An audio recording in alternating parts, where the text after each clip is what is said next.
Thank you for inviting me to speak today. It really is great to be able to see patients that are really interested in their disease and also the foundation really pushing forward interest in this disease. Well, I'll take off on some of the information that Dr. Crawford presented to you, with the idea of I'm going to give you the perspective of treating from the issue of cardiac sarcoidosis. Now, some of the same principles apply to sarcoidosis that's affecting other organs. Pulmonary sarcoid is, of course, the most common neurosarcoid that Dr. Junk just overviewed. But in cardiac sarcoid, the symptoms are real, and the patients clearly understand, I think, if they're having the symptoms of cardiac sarcoid, that treatment is something that they're really anxious to seek effective care.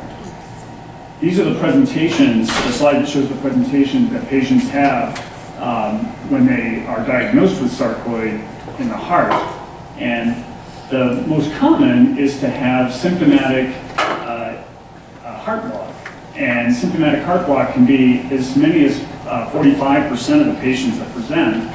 And those symptoms are lightheadedness or passing out.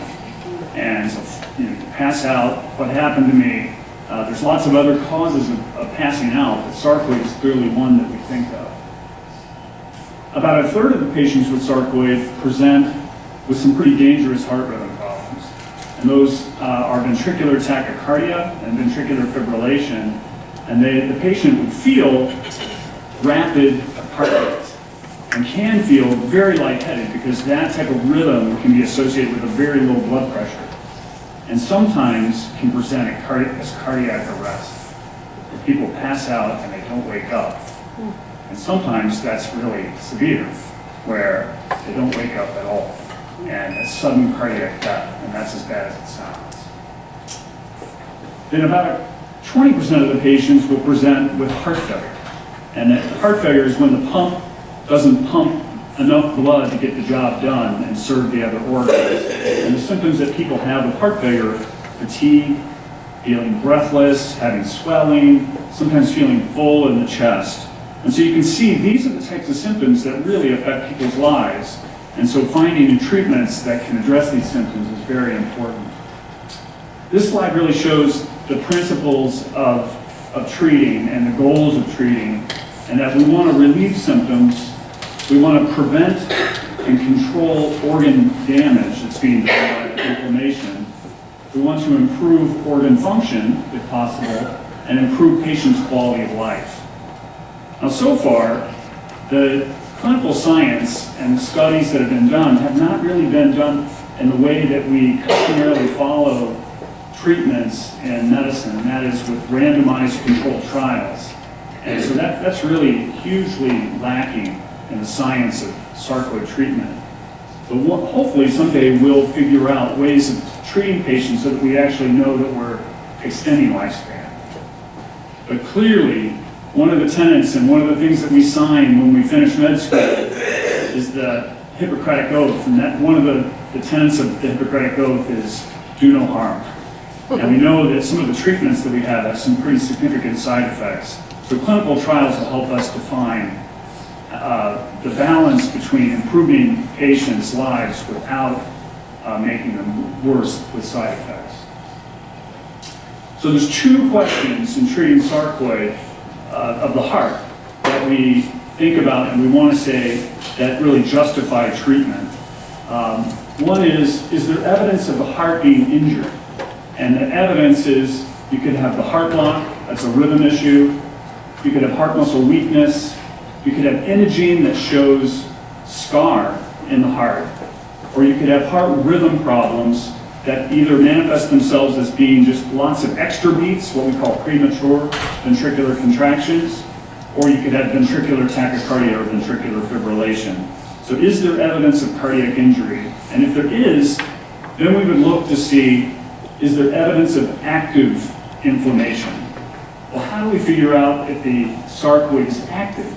Because sometimes people who have sarcoid will have the damage that's done, but there's no active inflammation. So if there's no active inflammation, well then is treatment really necessary? So the best way that we really know now to follow active inflammation is FDG PET scanning. And that is a type of scanning where the fluorodeoxyglucose is taken up into the inflammatory cells in the heart muscle, and you can see it on the scan. That type of scanning has replaced gallium scanning. And gallium scanning is a similar type of nuclear medicine radiologic pharmaceutical that has been used in sarcoid in history, but is no longer in favor because it has a much higher exposure to the radiation. Now, the hope is that in the future that we'll have inflammatory markers, blood tests that we can follow. And at this point, there's not really enough science to really understand if blood tests can be used to follow treatment. But we're hopeful that in the future that we'll have something. Now we know that there's a high sensitivity troponin test that some centers have, a C-reactive protein that's high in some patients, and then there's an ACE level, angiotensin converting enzyme level, that can be high, particularly in people with pulmonary sarcoid, but is not high in most people, and for that reason, it tends not to be commonly used to follow patients. Now, if we were going to treat sarcoid, how would we follow? Now, clearly, from a patient perspective, the symptoms are key, and there's a trial by Lee in 16 patients that showed that clinical symptoms get better sometimes with treating sarcoid, and that those clinical symptom improvement seems to correlate with this FDG PET uptake, increase or decrease. There's some studies that have shown that biomarkers, particularly high sensitivity troponin, can improve in patients that are getting treated. The problem is that only about half of the patients that have active sarcoid have a positive troponin test. So for half of the patients, it's not useful at all. Heart rhythms. In Krauser, they studied 50 patients, and in that patient population getting treated, 84% reduction in arrhythmia was seen in response to treatment. Now, the issue there is that not everybody has heart rhythm issues. That's not really something that would apply to all patients that have cardiac sarcoid. So with people with heart failure, though, they know they've got a low ejection fraction. And the ejection fraction is the percentage of blood that the heart squeezes with each beat. And a normal ejection fraction is 60%. But people might have an ejection fraction that's down in the 20s that makes the heart have a hard time pumping blood. Well, with treatment by Osborne in 23 patients, they showed that there was about an 8% increase in that ejection fraction number, which is great. But there are lots of other treatments that can affect the heart function that can improve the ejection fraction. So it's really not a very specific way to follow treatment. Now, MRI has been heavily studied in the sarcoid cardiomyopathy population, and there's two different ways that you can look for evidence of disease using cardiac MRI, including something called late gadolinium enhancement, or that LGE. And patients getting treated have been shown to have some improvements in that late gadolinium enhancement. In general, late gadolinium enhancement represents scar in the heart muscle, and that gadolinium gets into cells and doesn't get released in dead cells in the heart muscle. So if it's dead, it probably is not coming back, and we think that the scar is largely something that would not have a tendency to change with treatment. What might change with MR, though, is signs of edema or swelling in the heart. And this T2 weighted image that Krauser described in 50 patients showed that the T2 signal reduced or improved by about 15% in response to treatment. The problem with T2 is that, as Dr. Crawford explained, many patients with cardiac sarcoid have defibrillators. And if you have a defibrillator, it's not impossible, but it's difficult to have a cardiac MRI study done. So, and that certainly would affect the quality of the image to follow something like T2 changing with treatment. So we tend not to use MRI at all to follow patients. What we use is that FDG PET, and in FDG PET with treatment, Yamagishi described about a 71% improvement in FDG uptake. So that's really the treatment, the test of choice to follow. Well, how do we treat it? So we've heard a lot that steroids are one of the mainstay treatments for cardiac sarcoid. And these are three types of steroids that we'll use. Prednisone is the most common one that I use, and it is one that has been approved by the FDA for treatment of sarcoidosis. What does it do? It very generally reduces the immune system effect by binding the glucocorticoid receptor on cells, including lymphocytes and white blood cells, so that the cell then increases the number of anti-inflammatory proteins, decreases the number of pro-inflammatory proteins, and overall reduces the effect of the immune cells, so that cells in general do not respond to inflammation largely throughout the body. As we know, there's side effects. There's weight gain, osteoporosis or thinning of the bones, high blood pressure, high cholesterol, and diabetes. In general, when we're giving steroids, we'll evaluate the patient to see if we need to give medications to prevent some of the side effects like osteoporosis. And we'll also think about using medications to prevent some of the opportunistic infections that people can have when they're getting that treatment. This is a best case scenario.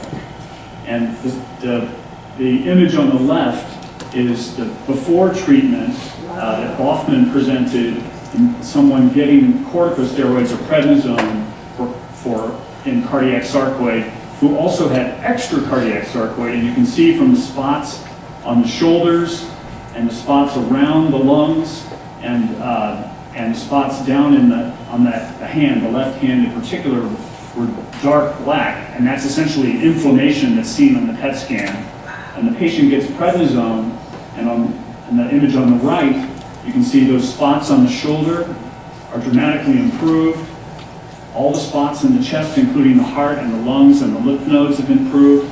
This is about as good as it gets. And this is after a treatment of 3 months. But we know that that's a type of response that's unusual with prednisone alone. And this is a slide that Yamagishi published in 2003, showing that when you look with PET scans in the heart muscle, that the area on the left where you're looking at the PET assessment of blood flow or perfusion, that blood flow increases a little bit or improves a little bit, but not significantly compared to baseline. But what does improve is that FDG PET, or the inflammation or metabolism, reduces. So it's improving with prednisone. In this case, Yamagishi treated patients for about a month with 30 milligrams a day of prednisolone, which is similar to prednisone. And we know that when we use prednisone, we'll initially start with at least that 30 milligrams a day, and then we'll wean it down over 3 to 6 months to 5 to 10 milligrams.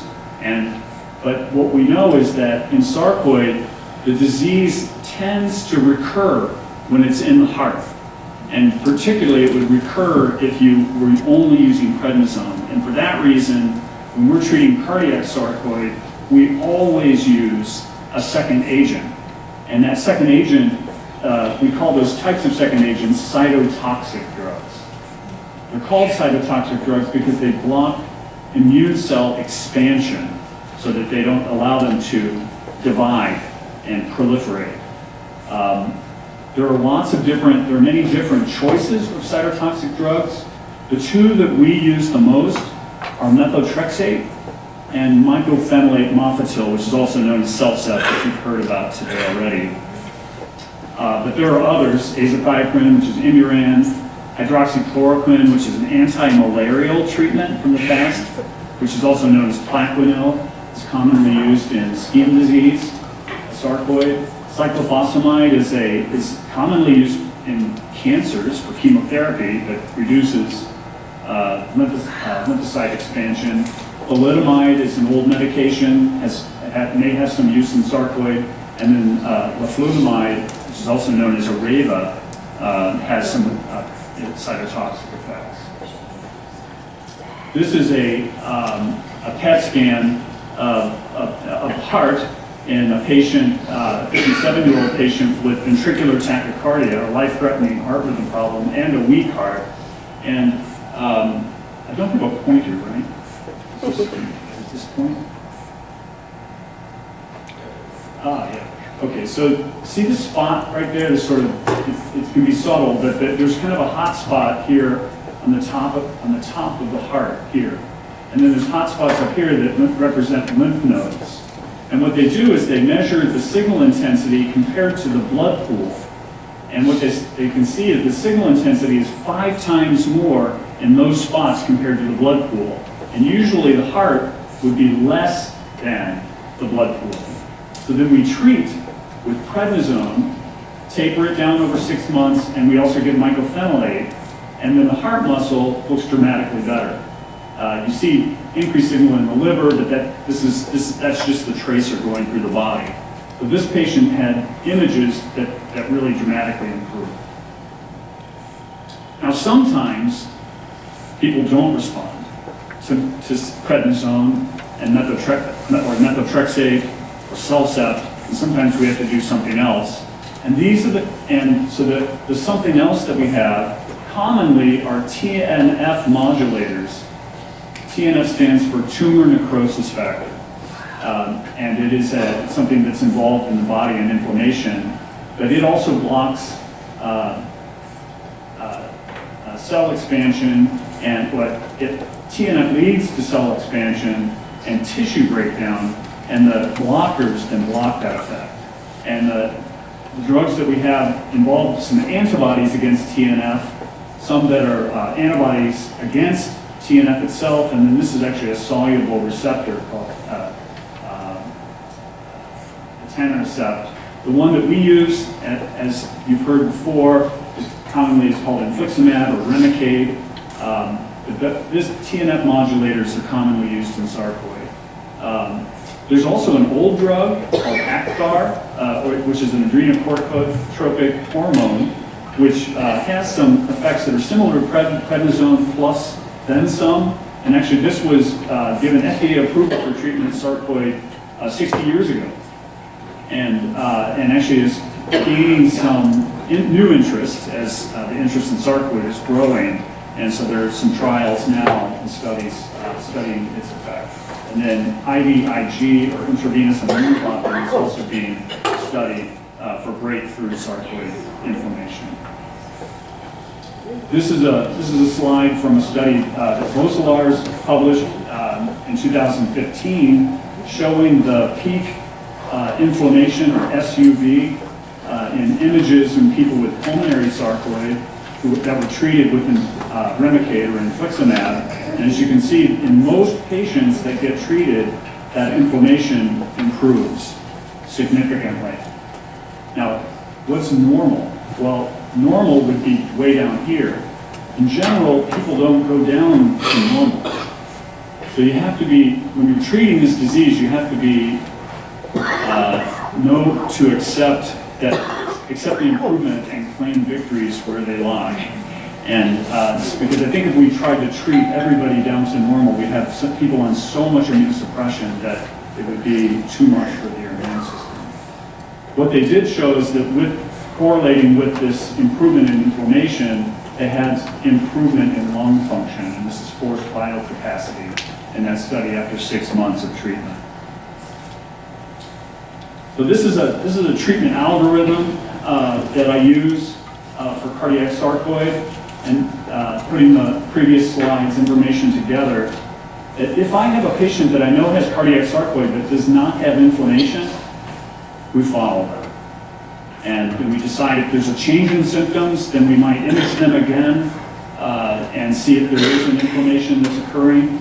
If there is inflammation though, and there's no symptoms, no arrhythmia, no LV dysfunction, no heart dysfunction, we may just follow those people.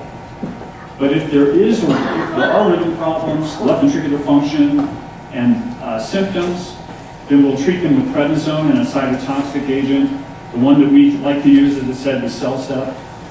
We'll taper the prednisone down over anywhere from 3 to 6 months down to 5 milligrams. In general, I don't take people off of prednisone unless there's a good reason, like osteoporosis, an infection, something like that, diabetes. And then we re-image them with PET scans. If they're responsive, fantastic. We claim victory, we follow those patients. If they're not responsive, then we would add an anti-TNF drug like Remicade or Infliximab. So we have protocols that are similar like this for pulmonary sarcoid, but that's not my field, so I won't go into that in detail. Now, what about treating the patient in general outside of immunosuppression? If people have low heart function, there are known treatments that benefit those patients other than just giving immunosuppression.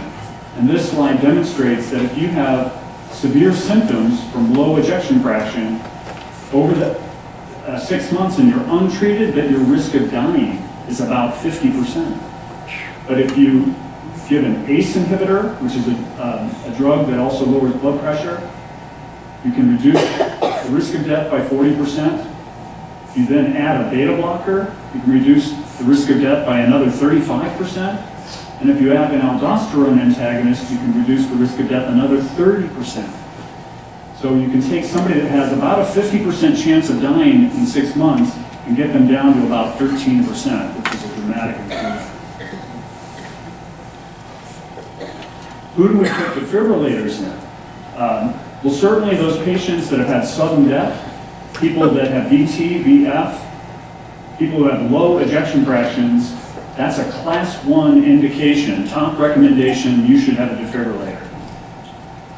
In people who need pacemakers, and you're putting a pacemaker in, you might put a defibrillator in if you knew they had cardiac sarcoid, they had unexplained syncope, if they have an EP study and they are inducible in the lab, or if they have evidence of scar. Well, that's an acceptable use of a defibrillator as well. If they have mild weakening of the heart, or if they have right ventricular dysfunction, despite optimal medical therapy, that an ICD or defibrillator could be considered. But if you don't have any of these things, if you have normal heart function, if you haven't had heart rhythm problems, then you probably don't need a defibrillator. This is a slide about ablation, which may be very applicable in many patients that have cardiac sarcoid. And this is one of my colleagues, Frank Bogan, who published this 2 years ago. Sometimes patients with sarcoid have lots of premature beats. And if it looks like there is a high burden of PVCs, then they can undergo ablation. A study of patients that he did where patients had about 23% of their beats were PVCs, and after the ablation procedure they got them down to about 5%, and their ejection fractions went from an average of 38% to about 45%, which is a significant improvement. So ablation may be something that could be applicable to the cardiac sarcoid population. Now, what if the treatments don't work? And what if the heart keeps getting weaker? And you keep having dangerous heart rhythm problems? Well, there are advanced therapies that are available in specialized centers, including Michigan, including Cleveland Clinic. And this is a picture of a left ventricular assist device. And this is the newest generation of device that's implanted when the heart is truly failing beyond recovery. And that pump then takes the blood from the left ventricle and then pumps it out into the main artery. And is supplied by a controller and a battery that powers the controller. And the newer devices now have one-year survival rates that are in the sort of 80 to 85% range, and certainly median survivals that we think where 50% of the people are still alive at 6 years or more. and with increased quality of life compared to advanced heart failure. And then finally, if in some cases of cardiac sarcoid, heart transplantation may be something that could be offered in patients with end-stage disease. And this is a slide of the UNOS registry that keeps a registry of all of the heart transplant cases over the years. And you can see how uncommon cardiac sarcoid is compared to the rest of the diseases, because there's only 150 noted cases in that registry compared to 50,000 of the other patients. But you can see those patients with sarcoid actually tend to do just as well, if not somewhat better, than the average patient going under transplantation. It used to be thought that cardiac sarcoid would come back after you did the heart transplant, and that would be a reason to not transplant. But now we know that while it may come back, we're giving immunosuppression to the transplant patient anyway, which tends to keep the cardiac sarcoid under control, and people do quite well. So this is my last slide. What about progress with these treatments on survival rates in cardiac sarcoid? Well, if you've read anything on the internet, there's some pretty scary things there. And this is cardiac sarcoid was originally described by Warfield T. Longcoat in Baltimore in 92 cases, and those cases were identified in the morgue. And so they identified that they had cardiac sarcoid on autopsy. So if you have a disease that's identified at autopsy, it's bad news. And so those patients, it was felt to be a universally fatal problem. In 1977, so this is 35 years later, Roberts published a paper on 113 cases, again, all patients identified on autopsy, and they looked back and they did a chart review and they found that the patients had the onset of their symptoms on average 2 years before they died. So they would say that if you're diagnosed with cardiac sarcoid, you have 2 years. Wow, that's pretty scary. Well, there's a problem with that. Because patients may have had this disease for years and years and years. And now we can diagnose it earlier. In 2003, Okura published a series on 42 cases that were diagnosed with a heart biopsy, and they showed that the survival rate was 69% at 5 years of follow-up. So that's sounding a little bit better, but still very, very scary. And you'll actually see reference on websites to this as being the survival rate from cardiac sarcoid. Well, more recently, Zhao published on 73 cases from the Sarcoid Registry, the WASOG, and showed that patients that were initially identified to have cardiac sarcoid had a 95% survival at 5 years and 93% at 10 years. So you can see it may not be the treatment, but it may just be what we call a lead time bias in terms of when the disease is recognized. So it's not nearly as scary as what it had been, but certainly with further research and the registry work that the foundation is supporting and what Dr. Crawford is doing, we'll identify more lessons learned so that we can identify those patients that are higher or lower risk and be able to advise them on how to predict their lives may go. So I'll stop there. I'm sorry that I've been interrupting the lunch, but I think we're going to get together after the lunch and we can ask questions of all of us. Thank you very much.